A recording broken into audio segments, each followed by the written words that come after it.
Welcome back to Be the Good with Kate, the show that inspires each of us to see how we have the power to make a difference all around us. Each episode highlights an individual doing good in the world while following their passions, good for their own souls and for others. I get so excited about sharing each and every episode of Be the Good with you, and I hope you enjoy these people and stories.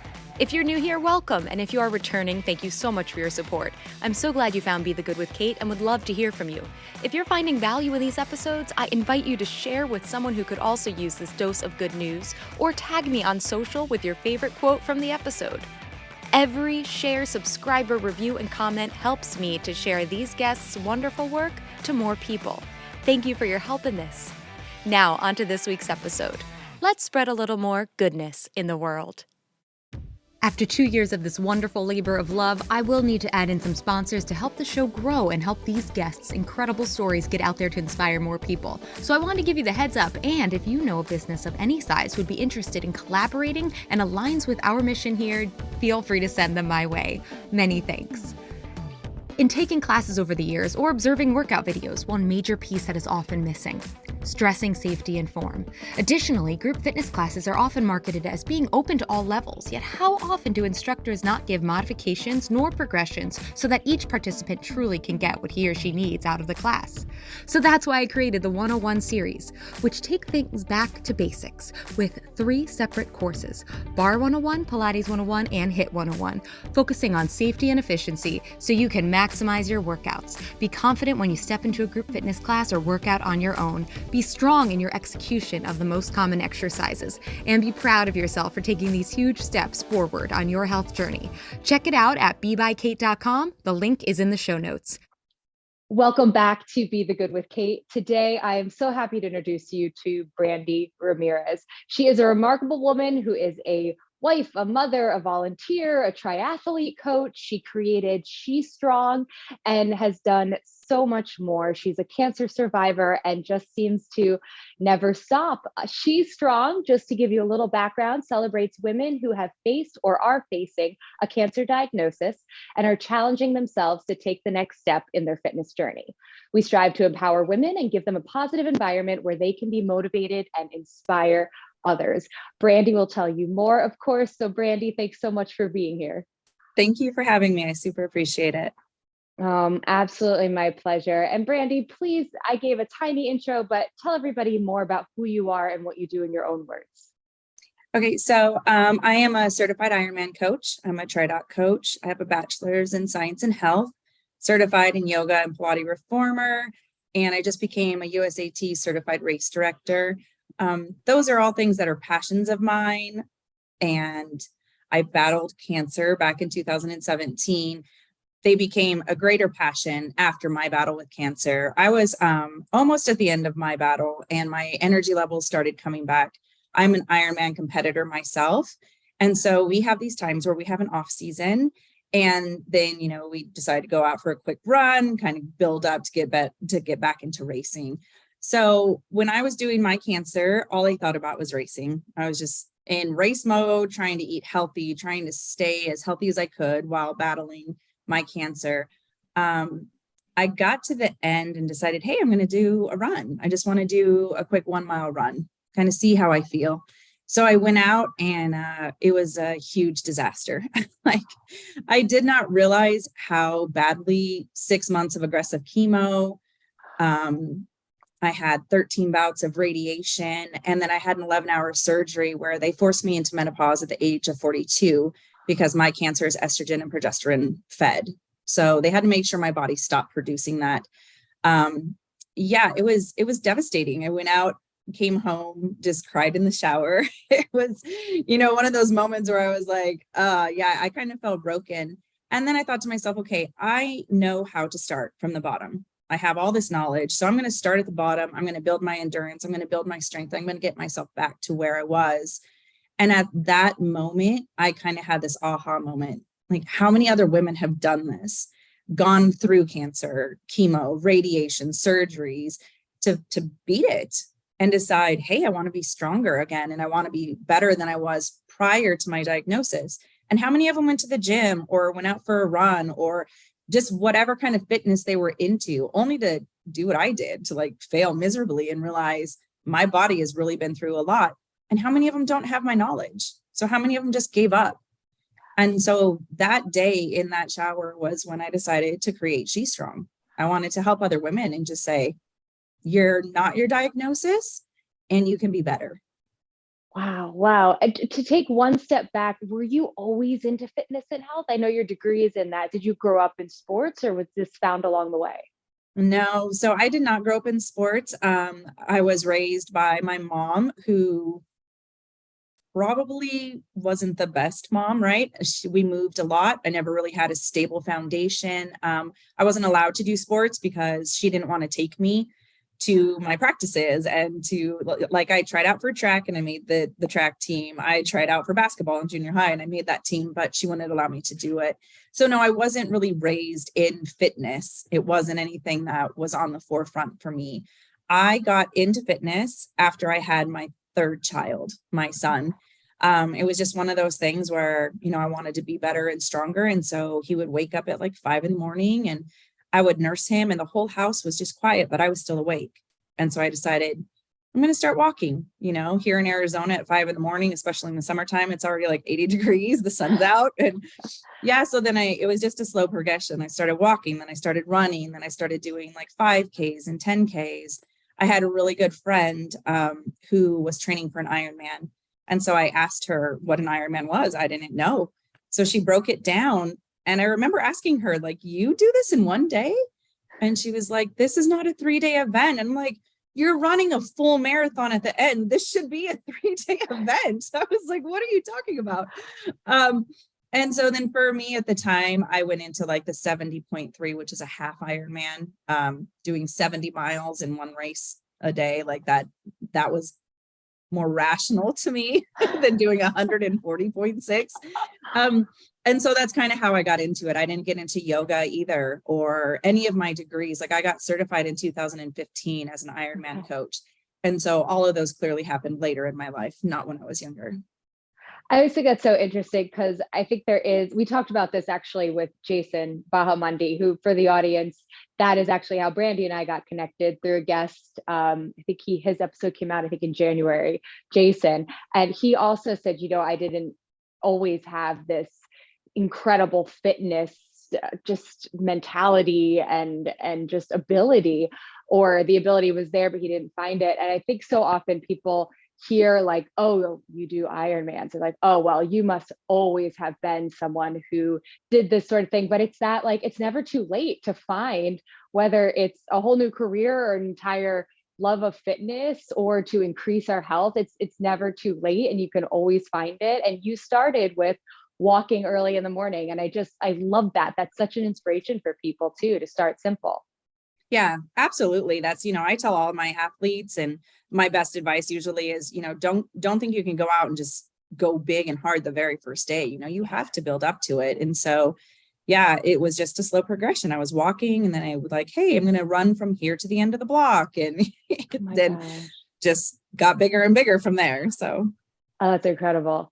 All right. So now going back to 2017 and 2018, you battling cancer, you're going through all the treatment, and then you decide to start SheStrong. How did you get that off the ground? Like, what was the path to creating that once you had the idea? Well, so funny thing, when I got my certification in 2015, I created a Facebook page called SheStrong, but I never did anything with it. I just let it sit there. It was never really my intention to use my certification, my coaching certification, to actually like coach other people. I got that because I wanted answers on how to train, on how to get better, how to get stronger. My ex-husband and I have a business that pays the bills. And so that was my primary focus, was I want knowledge for me. Then when all of this happened, I already had that SheStrong page. And it was kind of that moment. When I went through my cancer, my oncologist had zero questions for why I was sick. His very first thing was like, oh, you have to be BRCA positive, which is the genetic gene that people can carry that, let other people know that you're going to have cancer probably at some time in your life. I was BRCA negative. I have no family history. Here I was, an Ironman competitor. At the time, I only had, I had my 4 kids. I adopted a son later on, but so I had my 4 kids. I nursed all my children. I'm pretty strong and healthy. And he just looked at me and said, I have zero answers for why you have this disease. And so I was like, okay, so you kind of go through this, right? Where you're just like, okay, why me? Why am I sick? Why do I have this disease? And I did have that question throughout all of my treatment. When I had that breakdown in the shower, I was kind of like, this is why. I'm supposed to help other people. And that was what I started doing. I just started really simple. I created a private Facebook group and just a couple of ladies that I had spoken to in other forums when it came to racing. They were like, I was diagnosed. How'd you do it? And so then I created a private group that, I mean, I can remember when I hit 100 ladies in there, I was just ecstatic. I was like, oh my gosh, I have 100 women in this group. Now we're up to 3,900. Wow. They're from around the world. And it's very positive group, but it's also very blunt. Like, we share stories, we share pictures. Did you do this? Did I do this? And it's just kind of grown into this wonderful community of women helping women. Wow, what a huge resource for people. What are some of those, I like to call them good news moments, that you have gotten to witness or experience either in your own life or through people you've met through this community since? So I have one lady, and she's just amazing. I'll give you her first name. Her name is Mary, and she is in her 60s. She's been a part of this group for probably about 1.5 to 2 years, and not everybody in this group is into fitness or, looking to do an Ironman or anything like that. They're all different cancer diagnoses, different athleticism. She joined quite some time ago just for the positive reinforcement. There's a lot of groups out there that are very scary. And I've been part of those groups, and, they make you think about the what ifs and what if it comes back, right? And it's just a very dark, scary place. SheStrong is not that. It's just very positive. So hearing women tell me, like, I gave my gynecologist the information on SheStrong. This is so positive. You've helped me so much. And I want them to pass it on to other women. That was a huge moment for me. Like, it made me feel very special.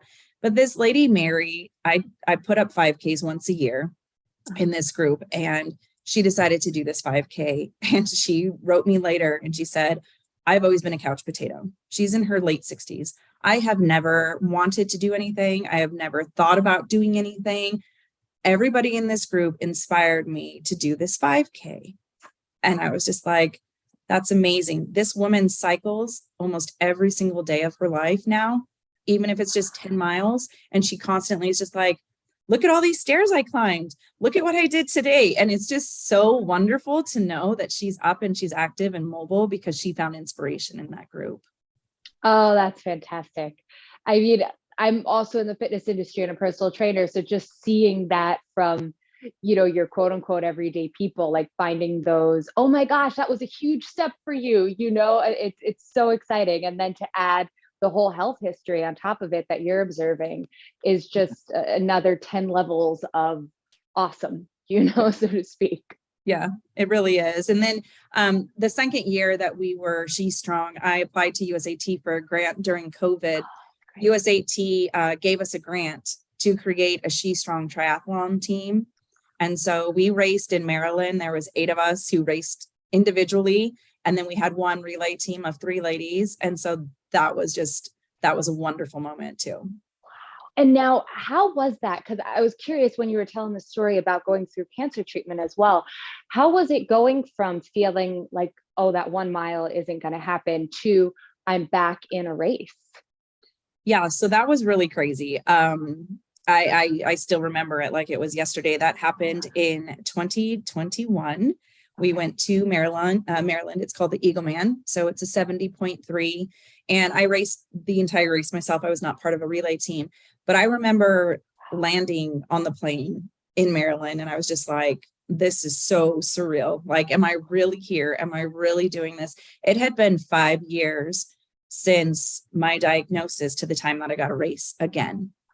And so it was just huge. I remember standing in front of the water and I was just like, am I going to wake up? Am I going to just be like, this isn't real yet? You haven't even gotten on the plane yet. You haven't been here for 2 days. And then crossing that finish line. And not only did I cross that finish line, I'm not a podium person, right? I haven't ever hit first or second in my age group. I'm usually kind of somewhere in a 7-hour range. I actually hit a PR on that race. I finished it in like 6:15 after being off for 5 years and battling cancer and all these other things. So Incredible. it was just one of the best days of my life. And then just for people who aren't familiar with this world, what does USAT stand for and what does PR stand for? So USAT is USA Triathlon. They are part of the Olympic governing board. So any athlete in the world, it doesn't matter what age you are, if you want to be considered, a sanctioned swimmer or a sanctioned whatever gymnast, then you get your sanctioning through USA.gov. And so my sanctioning is through usatriathlon.gov. So it's the biggest, corporation foundation here in the US for sanctioned athletes. It's a really big event. A PR stands for a personal record. So it just means that that was my fastest time ever. That's amazing. Your first race back.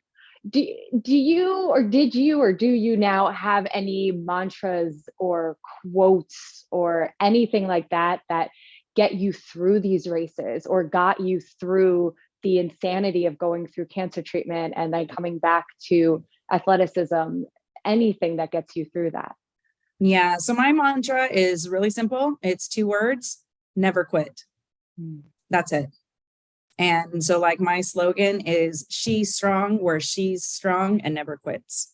And now, do you have any advice that you would give to someone who says, they are in awe of how you have used your experiences to give back to others, and they want to do something like that, but they don't know where to start. They want to make a difference. They don't know where to start. Is there any advice you'd give them? My advice would be just to kind of look around you. Like, I really didn't know what I was going to do. And as SheStrong began to grow and have more impact, I still was kind of like, I didn't know what I really wanted to do. I loved that I had this group and I was helping other women, and these other women were helping other women within this group. But that still wasn't my moment, right? Like I knew I wanted to do something more. And so last year I created the first ever USAT sanctioned all-female super half triathlon.